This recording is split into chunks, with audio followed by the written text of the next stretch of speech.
Bonjour Raphaël Glucksmann. Bonjour. Merci d'être avec nous dans les 4V. Le Parlement européen au cœur de l'actualité cette fin d'année. Avec cette Coupe du Monde du Qatar, on a découvert effectivement que la corruption touchait le plus haut niveau de votre Assemblée. L'ex-vice-présidente grecque du Parlement européen, la socialiste Eva Kaili, accusée d'avoir reçu plusieurs sacs de billets en liquide qu'on a trouvés chez elle. Plusieurs journaux belges et italiens disent d'ailleurs qu'elle aurait reconnu en partie avoir eu connaissance de ces sommes versées en liquide par le Qatar. J'ai envie de vous demander, vous Raphaël Glucksmann, est-ce que vous aviez cru possible qu'un pays étranger comme ça vienne corrompre des élus du Parlement européen à coup de sacs de billets en liquide ?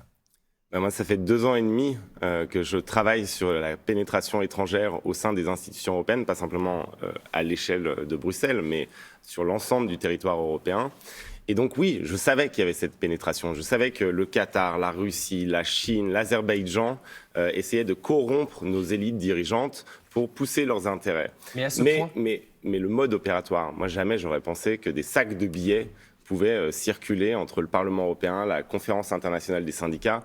Je veux dire, le mode opératoire est extrêmement surprenant. Par contre, ce que ça révèle sur ce niveau de pénétration étrangère, là, oui, on pouvait s'y attendre. Et c'est pas le premier cas en Europe. Et même si on prend juste la Coupe du Monde de football au Qatar, on sait comment a été attribuée cette Coupe du Monde. On sait le rôle même du sommet de l'État français dans l'attribution de cette Coupe du Monde. Donc ça ne devrait pas être une surprise de découvrir que le Qatar essaye de pénétrer nos institutions pour pousser ses intérêts. Le Qatar, on va y revenir, mais cette affaire de corruption qui implique des collaborateurs des élus au Parlement s'élargit maintenant, l'enquête en tout cas, au Maroc. Vous pensez que c'est que la phase immergée de l'iceberg ? On va en trouver d'autres, des cas comme ça de corruption ?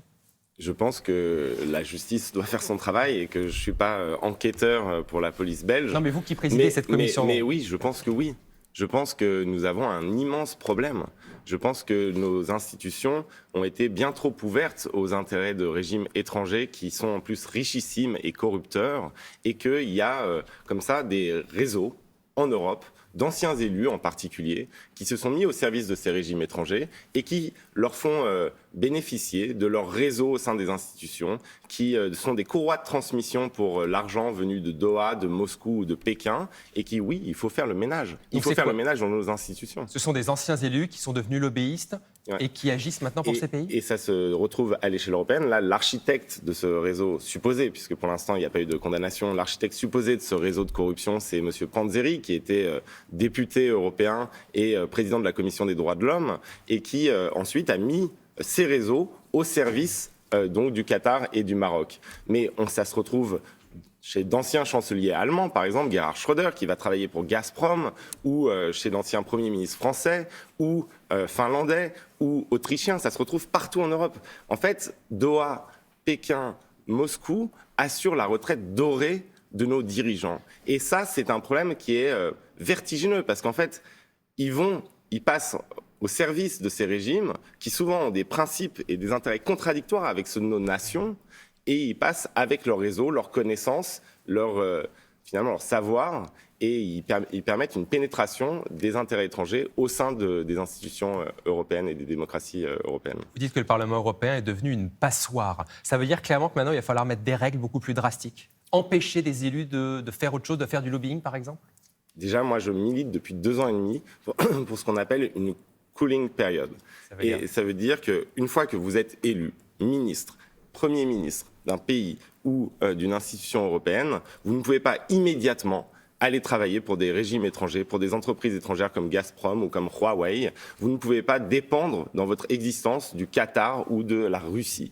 Et ça, c'est quelque chose qui n'existe pas aujourd'hui. Et donc, il va falloir réguler. Il y a tout un espace comme ça qui est une sorte de jungle, une sorte de Far West, où des régimes étrangers peuvent venir faire leur shopping parmi nos anciens dirigeants. Mais vous vous rendez compte de ce que ça pose comme question quand vous savez que, par exemple, les gens qui ont décidé de la politique énergétique allemande, c'est-à-dire d'une politique énergétique qui nous a rendus dépendants collectivement de la Russie, ces gens sont partis travailler pour Gazprom.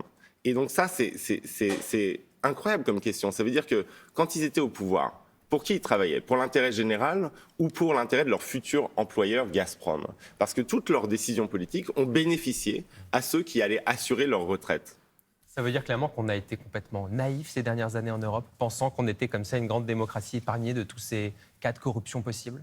On a été particulièrement naïf, mais c'est un mélange très étrange, un cocktail très étrange entre naïveté et corruption. On a pensé qu'on n'avait plus d'adversaires, qu'on n'avait plus d'ennemis, et donc on n'avait pas besoin de se protéger, qu'on n'avait pas besoin de protéger nos institutions, qu'on n'avait pas besoin de défense.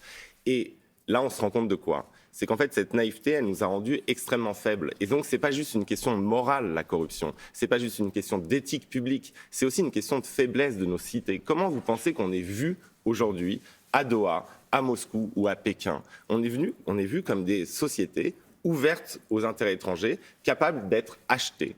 Et donc le message qu'on doit envoyer doit être extrêmement ferme. La démocratie n'est pas à vendre et nous devons protéger la souveraineté de nos citoyens. Raphaël Glucksmann, sur le Qatar. La Coupe du Monde vient de se terminer, vous disiez mondial de la honte avant qu'il se déroule. Malgré tout, est-ce qu'on peut reconnaître quand même que l'organisation de ce mondial, elle s'est bien déroulée ? Ça a été une image, une belle compétition, pas d'incident ?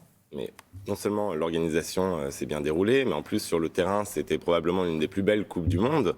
On a eu la finale la plus dramatique, la plus extraordinaire que moi j'ai vue. Sportivement. Ouais, vous l'avez regardé quand même, donc vous n'avez pas boycotté. Mais déjà avant, j'expliquais que c'était pour moi en tant que fan de foot, et en particulier avec des enfants en bas âge, impossible de boycotter. Donc ce que j'appelais, c'était un boycott diplomatique, c'est-à-dire qu'on ne devait pas cautionner le fait que le Qatar organise la Coupe du Monde en envoyant nos représentants à Doha. Le président de la République, la ministre des Sports. Voilà, moi je pense que c'était une erreur, mais derrière, en coulisses, sur le terrain c'était parfait, mais en coulisses, depuis l'obtention de la Coupe du Monde jusqu'à ce scandale au Parlement européen qui est lié à la Coupe du Monde, puisque c'était payer des députés pour qu'on évite la critique sur les droits humains et sur les droits des travailleurs morts dans la construction des stades au sein d'une institution européenne. Tout cela a projeté l'image du règne de l'argent, en fait du règne du fric. Et je pense qu'on prend en otage, si vous voulez, les amoureux de sport en permettant en fait finalement à des régimes autocratiques, corrompus, de faire leur pub à travers les événements sportifs. Quand vous prenez la liste là, quand même, la Russie organise la Coupe du Monde, alors même qu'il y a déjà l'occupation de la Crimée et du Donbass. 2014, voilà. Donc la Russie organise la Coupe du Monde en 2018.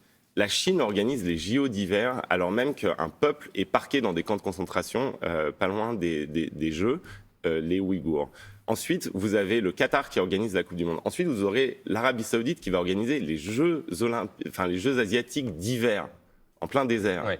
Donc ça veut dire quoi ? Ça veut dire que ces institutions, le CIO, la FIFA, sont tellement corrompues et guidées par l'argent qu'en réalité, il n'y a plus aucun principe. Et finalement, on fait du sport, c'est ça qui politise le sport. On fait du sport un objet à vendre qui permet de faire la PR, la public relation de régimes au principe antithétique au nôtre. Il nous reste 2 minutes, Raphaël Glucksmann, je voudrais qu'on parle de l'Iran. Vous êtes également très engagé pour soutenir effectivement ces manifestants en Iran.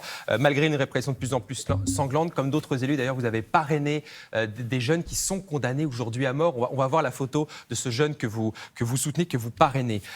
Maintenant, les sanctions européennes, on le voit, ce jeune qui pourrait être exécuté d'une journée... Reza Shaker Zabardehi, qui a 20 ans, qui a été arrêté dans les manifestations et qui est condamné à mort, écoutez-moi bien, pour corruption terrestre et inimitié avec Dieu. Vous vous rendez compte, dans un procès expéditif, au XXIe siècle, dans un procès groupé, expéditif, sans aucun droit des avocats, sans aucune capacité de se défendre, et il attend la mort pour corruption terrestre et inimitié avec Dieu, au XXIe siècle. Et là, on a un peuple entier, finalement, qui est descendu dans les rues, en commençant par les femmes, pour demander leur liberté. Et face à ce peuple-là, vous avez un régime corrompu, obscurantiste, fanatique, qui tire dans les foules et qui, finalement, condamne à mort des jeunes gens pour simplement avoir exprimé leur indignation suite à la mort d'une jeune femme. Et on fait quoi maintenant, Raphaël Glucksmann ? Les institutions européennes, par exemple, on essaie de durcir les sanctions.